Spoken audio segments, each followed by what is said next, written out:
Algún día, cuando toda civilización y ciencia hayan sido igualmente arrasadas, rezaréis por un hombre con una espada. Robert E. Howard. Son tiempos convulsos los que estamos viviendo en Europa, y concretamente en España en estos últimos años. Fruto de nuestros propios complejos, de nuestro adoctrinamiento, no somos capaces de llamar a las cosas por su nombre, de atrevernos a luchar y proteger lo que es nuestro. Nuestros mayores, gracias a Dios, se escapan de ser víctimas de este sistema progre, donde lo políticamente correcto y el buenismo más insulso han calado en lo más profundo de nosotros, inmovilizándonos e impidiéndonos reaccionar cuando vemos cómo nuestro país, tradiciones y sociedad se desvanecen lentamente. Veamos lo que nos demuestra el siguiente vídeo tras los altercados en Lavapiés, Madrid. ¿Usted lo vio todo? Sí, señora, sí, lo vi yo todo. El tío se cayó en ¿Quieres ser famoso o político? ¿Tú quieres dinero? ¿Qué quieres ser? ¿Tú nada. Entonces, quédate en tu casa, señor, por respeto a los ciudadanos, por favor. Si este es mi barrio, que esta es mi calle, tuyo no. Se nos debería caer la cara de vergüenza. Nuestra misión como ciudadanos, como compatriotas, es dejar nuestro país, España, mejor de lo que nos lo encontramos cuando llegamos, para nuestros hijos y generaciones venideras. Así es como cuidamos de nuestra tierra. Así es como les agradecemos a nuestros antepasados el haber defendido y cuidado de España una y mil veces. Pero hoy lo que prevalece no es el sentido de la responsabilidad, del deber, de la unidad. No. Vivimos en una sociedad asquerosamente egocéntrica en la que si tú mismo no eres tu primera prioridad, segunda y tercera, eres la rara minoría. Donde nuestros antepasados ponían la patria, Dios y la familia, nosotros ponemos el qué dirán, el placer momentáneo y el consumismo. Estamos tan cegados que no nos damos ni cuenta de cómo nuestra sociedad se viene abajo. Ahora en España se siente simpatía por el criminal. No puedes quejarte si los que vienen de fuera tienen prioridad por delante de los tuyos. La juventud, antes sana y educada, carece de valores y respeto. Ahora en España se recortan pensiones, pero se sigue gastando en autonomías que nadie quiere. Pero no os preocupéis, que con el adoctrinamiento que vivimos, cada vez serán más los que las pidan, creyendo que sus decisiones son libres y no controladas por los millones invertidos en televisión y medios. Ahora en España se adora como si de dioses se tratara a todo aquel que se opone a la feminidad y masculinidad tradicionales, que precisamente han posibilitado que nuestra especie perdure y evolucione. Además, cada año mueren 100.000 niños en el vientre de sus madres, y solo en un 6% de los casos había justificación. Todo ello sin que nadie se lleve las manos a la cabeza, ni se inmute siquiera ante ninguno de estos sucesos. Somos una sociedad amoral, que ya no sabe distinguir entre lo que está bien o lo que está mal, porque nos han enseñado que todo vale, que todo es relativo y aceptable, que no hay ninguna verdad superior e inamovible. Parece como si solo nos supiéramos guiar por los principios recogidos en la Constitución y demás leyes, como si no tuviéramos criterio propio para reconocer verdades universales, estén o no recogidas en textos. ¿Se prohíbe la cadena perpetua? Debe de ser mala. ¿Se aprueba el aborto libre? Debe de ser bueno. ¿Es de verdad así como somos ahora? Españoles de hoy, despertad, porque están rompiendo nuestra España, esa que construyeron nuestros ancestros con sangre, sudor y lágrimas. Aunque no nos guste pensar en ello, bajo nosotros están los huesos de los que lo dieron todo, la vida misma, para dejarnos un legado que hoy hemos desprestigiado y ensuciado. Esta no es la España con la que ellos soñaron, ni con la que sueño yo.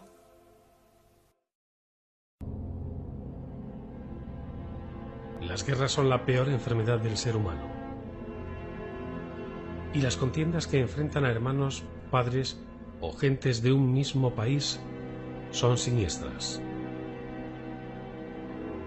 En ambas retaguardias de la Guerra Civil Española se van a cometer las mayores crueldades.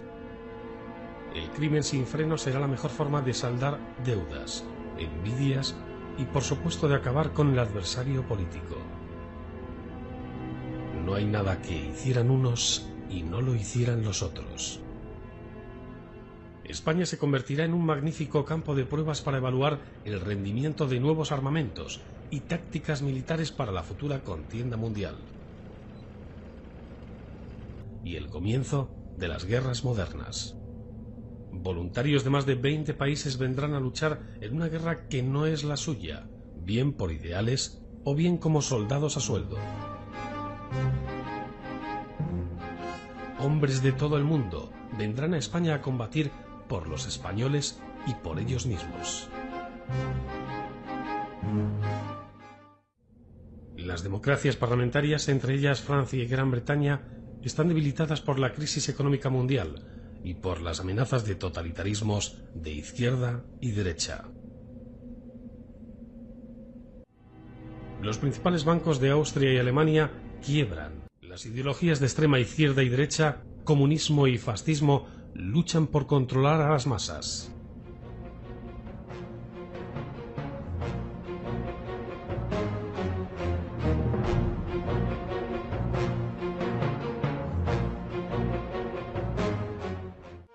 El periodo de entreguerras de la paz, del Charleston y de la bonanza económica se diluye en el horizonte.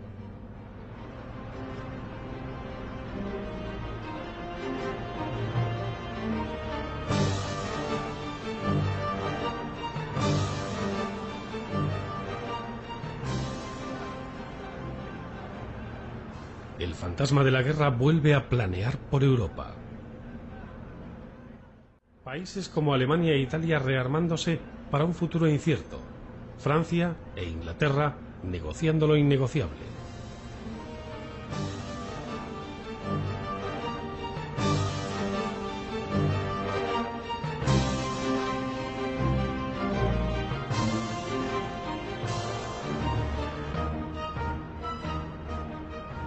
Y el punto de inflexión va a suceder en España, con el estallido de la guerra civil. España, suroeste europeo. La crisis económica mundial afecta aún más la precaria economía española. Y las ciudades industriales reciben a más gente de la que pueden acoger. Es el fracaso de un modelo de sociedad.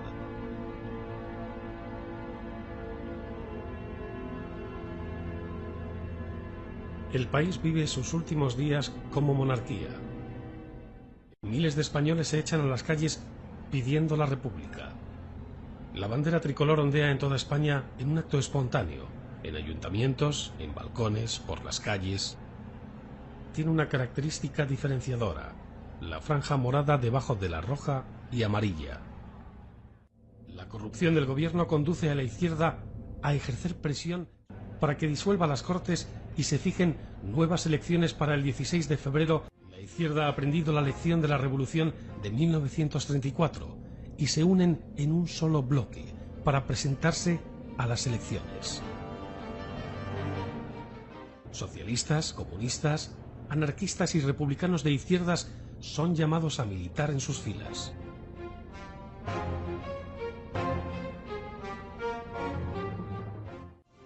Los extremistas de izquierda recurren a la violencia en las urnas para evitar el triunfo de las derechas. Pero la victoria, debido al sistema electoral, irá a manos del Frente Popular. Cuando las masas izquierdistas se enteran al despertar en la mañana del 17 de febrero, no esperan a que se hagan públicos los resultados oficiales, que no aparecerían hasta el día 20, e inician una serie de manifestaciones contra los derechistas y sus propiedades.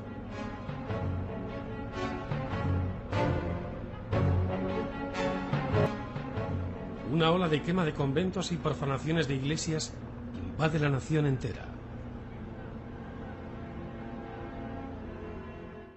Se desata una intensa campaña contra las Fuerzas Armadas. Las calles están tomadas por masas enfervorizadas, donde se producen auténticas batallas campales entre partidarios de uno y otro bando.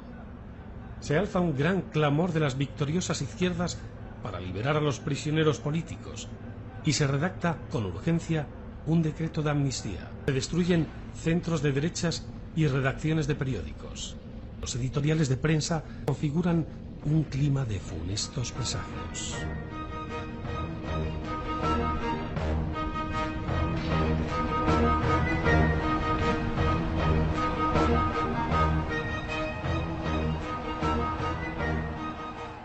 El triunfo republicano significa el fin de la monarquía constitucional. La nueva bandera sustituye a la monárquica roja igualda. Con el Palacio Real cercado, los ánimos encendidos y la muchedumbre en las calles, el rey decide abandonar el país. El 16 de abril renuncia al trono.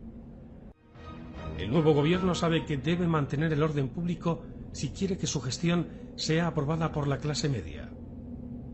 Mientras tanto, los comunistas y anarquistas unen sus fuerzas con un claro objetivo: derrocar la república burguesa y establecer una república socialista inspirada en el régimen soviético. En España la crispación política tiene al país en vilo. Todos los partidos que se pretenden parlamentarios apelan a la fuerza de la calle, utilizando un lenguaje belicoso muy alejado de la moderación. Si los burgueses no quieren, haremos la revolución violentamente. Se anuncia una huelga general revolucionaria.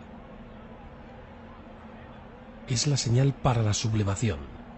La Generalitat de Cataluña se lanzan a la lucha armada con la complicidad de toda la izquierda española.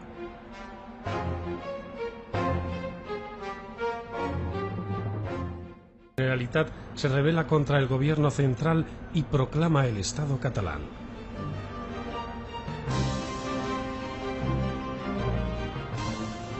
El ministro de la Guerra, Diego Hidalgo, hace intervenir al ejército, que declara el estado de guerra para sofocar aquella expresión desenfrenada de violencia y utopías sociales, como comunas obreras y repúblicas libertarias. 9 días duran los enfrentamientos, con más de 2000 muertos. Termina la llamada Guerra de los 15 días. El sector industrial de la ciudad queda reducido a escombros. 730 edificios son destruidos. Las fuerzas gubernamentales capturan cerca de 90.000 armas largas, 3.000 pistolas y alrededor de 500.000 cartuchos. Son encarcelados cerca de 30.000 izquierdistas por participar en la rebelión. El presidente encarcelado junto a su efímero gobierno independentista. Proliferan las milicias paramilitares en numerosos partidos y sindicatos. Las juventudes socialistas se unifican con las comunistas. El capital comienza a emigrar del país. Las transacciones comerciales se tornan más pesimistas en vistas de la incertidumbre que reina en todo el país, y las clases adineradas empiezan a hacer las maletas. Todos los militares se sienten agraviados por la política del gobierno. Comienza la conspiración golpista, un movimiento nacional que, según sus autores, debe evitar la ruina y la desmembración de la patria. A dicho movimiento se unen monárquicos, militares conservadores. Muchos militares que se habían mantenido al margen de todas las confabulaciones empiezan a pensar que la intervención del ejército va a ser necesaria para restablecer el imperio de la ley y la concordia. 2 oficiales mueren en las calles de Madrid. El ejército se siente perseguido por el pueblo. Desde el momento de la victoria electoral del Frente Popular, los militares comenzaron a planear una sublevación militar. Saben muy bien que el ejército no está preparado para apoderarse del poder, pero están absolutamente convencidos de que España será comunista en cuestión de pocos meses. Comienza el último acto de la tragedia republicana. Un continuo estado de intranquilidad recorre el país. Los meses de junio y julio son testigos de acontecimientos verdaderamente revolucionarios tanto en las ciudades como en los campos.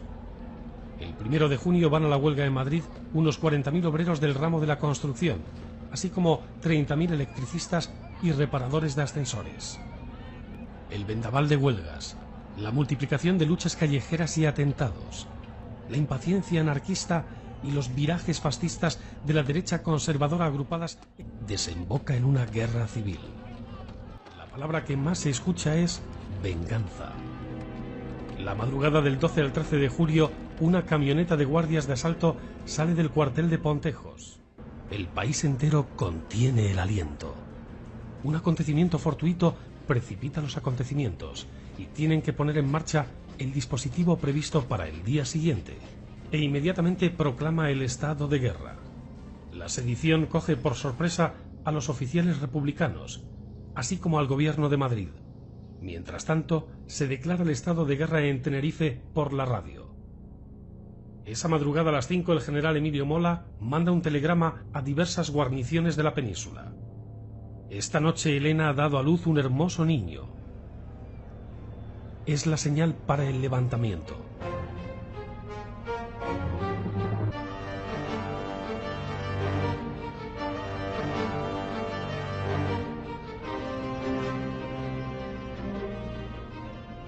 El pueblo español se encara con la alternativa de sumisión o resistencia. Escoge resistir, y como sus antepasados en más de 2000 años, luchará magníficamente. España se prepara para luchar contra sí misma.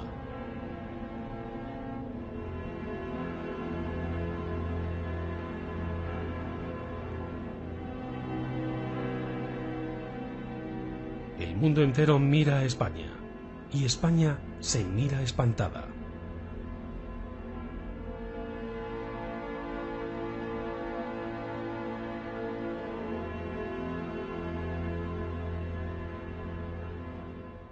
La guerra civil es el último de los recursos.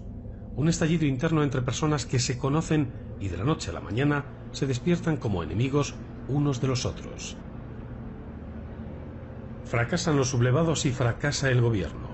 Un empate trágico donde las diversas tendencias políticas se agrupan en dos Españas, dispuestas a aniquilarse mutuamente. Y cientos de familias españolas se van a ver separadas por el tajo geográfico de la contienda durante casi 3 años. Dos Españas enfrentadas y una tercera y mayoritaria España, que lo único que desea es vivir, pero será arrasada por la guerra, la revolución y las represiones de ambos bandos.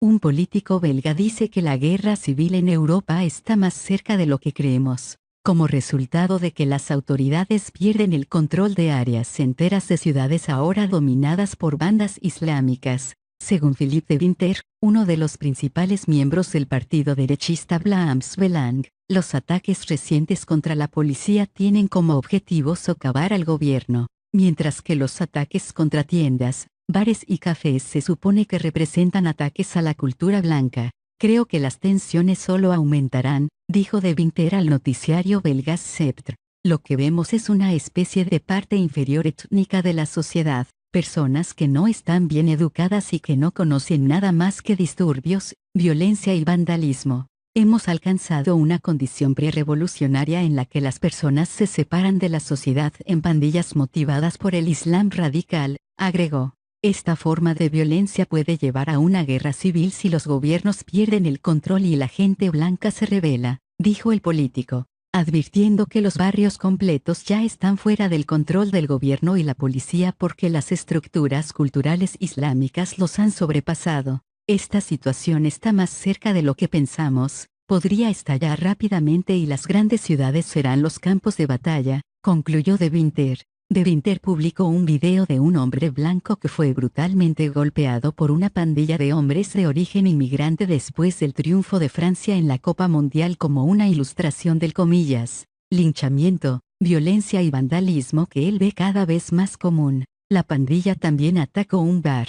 Como señalamos ayer, numerosas ciudades importantes de Francia se vieron sacudidas por disturbios después de la final de la Copa del Mundo. Y en un incidente una pareja de jóvenes fue golpeada por una pandilla de hombres argelinos por el delito de decir Vive la France. Las preocupaciones de Winter son compartidas por Montaser al-DM, experto en yihad palestino-belga, quien advirtió que los países de Europa Occidental estaban importando una guerra civil al permitir el ingreso de un gran número de migrantes islámicos. En 2016, el destacado autor francés Éric Zemmour concedió una entrevista a la estación de radio francesa RTL durante la cual reveló detalles de un programa llamado Operación Ronces, según el cual las autoridades francesas se preparan para la guerra civil contra los musulmanes para limpiar el país. Zemmour dijo que una fuente de alto rango en el gobierno le dijo que el plan representaría una nueva reconquista en su propio territorio.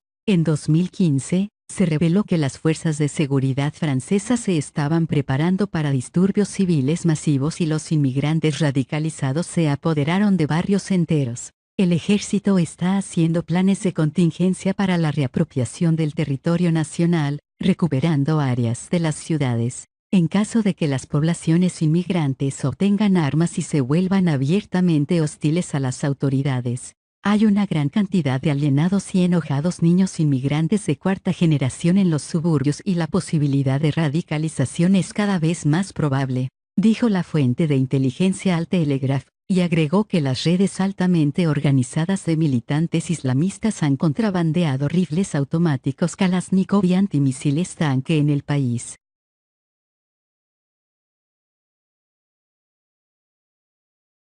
Los que lleguen a la mitad del siglo, esa gente se va a encontrar con que España no se parece en absoluto a la España que les contaron sus padres o sus abuelos.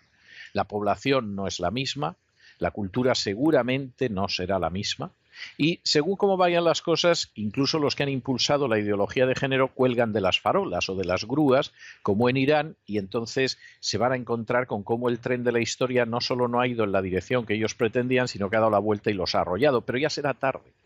Ya han destruido una cultura, ya han destruido una civilización, ya han destruido una nación, que ya en estos momentos, incluso siendo casi el 20% de los que nacen hijos de extranjeras, incluso en esa situación, ya es una nación que desde hace varios años se muere más gente que aquella que viene a este mundo. Y luego, por supuesto, ni sistema de pensiones, ni sistema autonómico, ni historias. Y eso sí, el nacionalismo catalán puede ir hacia la independencia, pero ¿qué independencia, desgraciados? ¿Pero qué estáis pensando, socatetos, si vais a desaparecer y vosotros sois los que primero vais a desaparecer?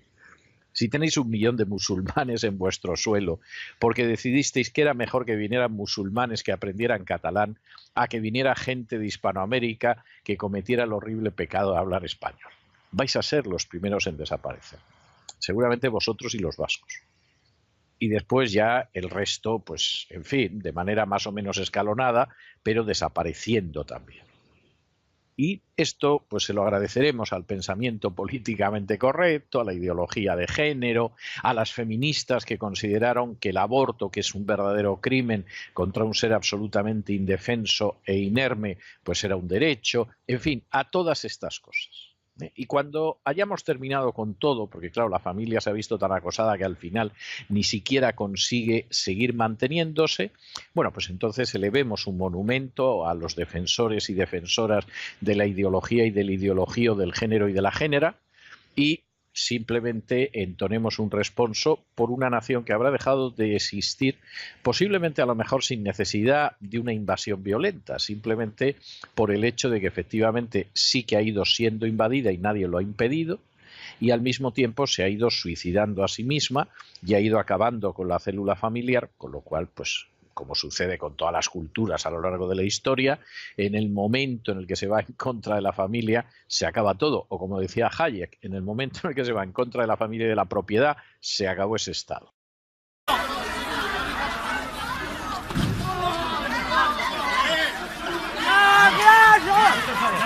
¡No toques, imbécil! ¡Toques! ¡Oye! ¡Vete a la mierda! ¡A tu tierra! ¡Vete a tu tierra! ¡Desgraciado!